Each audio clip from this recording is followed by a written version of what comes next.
As I'm sure you know by now, polygroups are very useful for keeping your models organized. Luckily, most ZBrush features that change a model's polygonal structure have a way of preserving polygroups. Dynamesh and ZRemesher can both be made to keep polygroups in place even when an entire model gets replaced with new polygons. However, decimation is one feature that destroys all polygrouping. In this video, I'll show you how to restore polygroups to a model even after decimating. So here we have our gargoyle. If you hit Shift F, you can see that it's broken up into several different polygroups. Now let's say we want to decimate this model, maybe for 3D printing, and we want to be able to retain those polygroups so that we can control different aspects of the model even after decimating. I'm just going to subdivide this a few times to get all of our detail back. I'm going to hit Shift F, and let's go to Z plugin and open up Decimation Master, pre-process the model here. Just take a few moments to calculate the decimation.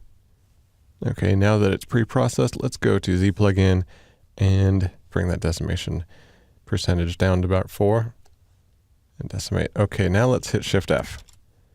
All right, you can see it's decimated, but we don't have our polygroups anymore. So I'm going to hit Control Z to undo the decimation.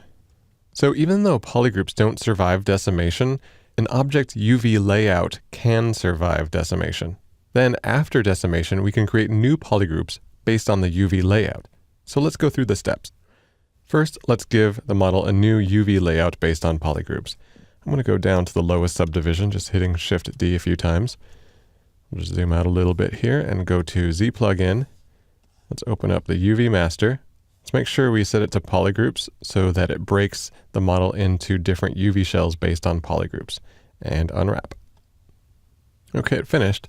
Let's take a look at those UV shells just to be sure everything looks good. I'm going to go into UV map and click Morph UV. Okay, great. You can see it's all broken up by polygroup. All right, before we decimate again, actually what I want to do is go up in my subdivision levels so that we can decimate with all that detail in the higher subdivision levels. I'm going to hit Shift F to turn off wireframe. Okay, now let's go up to Z plugin, Decimation Master, and we want to make sure that we turn on Keep UVs. Now let's pre-process that again. Okay, now that the decimation has been processed, we can actually apply it and click Decimate Current. Okay, let's zoom in and hit Shift F to see that wireframe. Okay, so we did lose the polygroups, but if we go back to our UV map and click Morph UV, you can see that we still have those UV shells. So let's hit Morph UV one more time to bring it back to where it was. Now to restore the polygroups, all we have to do is go to the Polygroup subpalette and click Auto Groups with UV. What this does is it assigns different polygroups to the model based on the different UV shells. And there you have it. We were able to decimate a model and keep its polygroups in place.